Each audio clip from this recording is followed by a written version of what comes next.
During COVID, we were caught unawares. There was a lockdown, a big lockdown. Those who were in the city were trapped in the city. Those in the villages could not travel. This messed up the whole sector. I didn't see most of the solar technicians going out there. Nevertheless, COVID was an eye-opener. I think everybody realized that energy is a service. And I saw a number of energy technicians asking to be allowed by the government to provide essential services. There should be no health facility that's waiting for a week or waiting for 2 weeks to have its issues resolved so that electricity is back. Remote monitoring is really the future, or it's probably even the present, if I may say so, as far as electrification of public institutions go. We're talking about continuous monitoring using some kind of a sensor technology that is connected to the internet, usually through a cell tower. So these are sensors that are placed on site and are continuously recording data. That could be temperature data of a refrigerator. It could be voltage levels. It could be continuous availability of electricity. It could be the flow of oxygen. We want to get alerts and notifications when the system is failing. We do that by looking at the data gaps.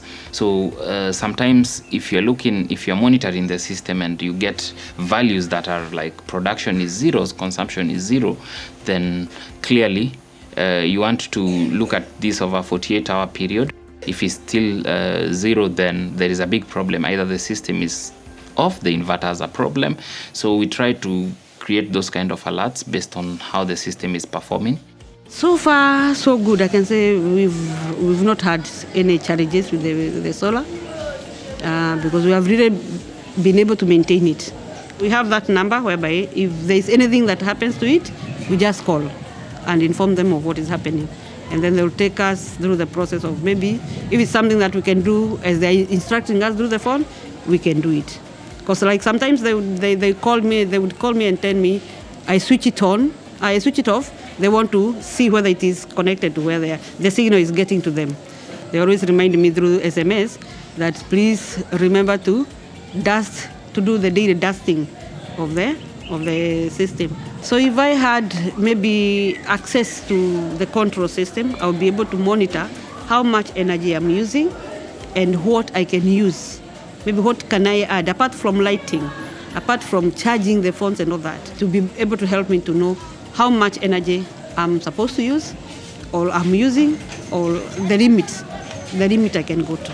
Remote monitoring can proactively support immediate and ongoing maintenance needs, evaluate solar system performance, and provide proof that energy services meet contractual agreements between the government and the private sector solar provider.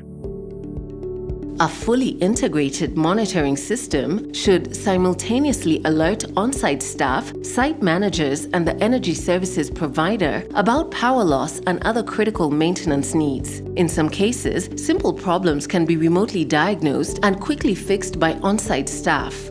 For more complicated issues, remote monitoring may help determine which technician or replacement product is needed.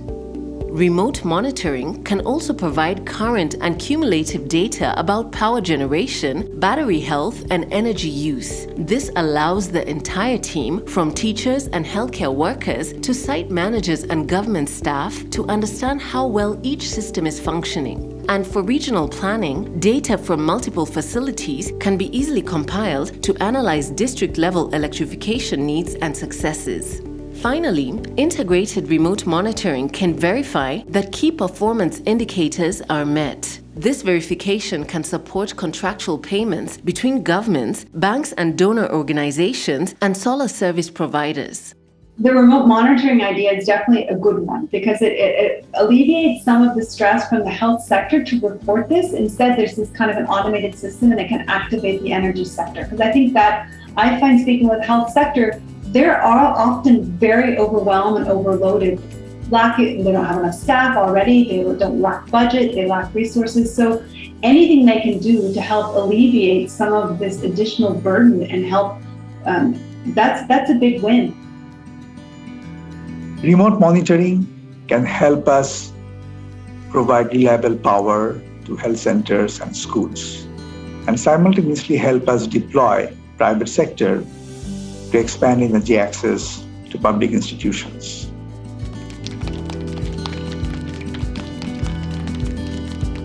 When you design a project which focus on energy access, then actually you can see the direct impact of your work.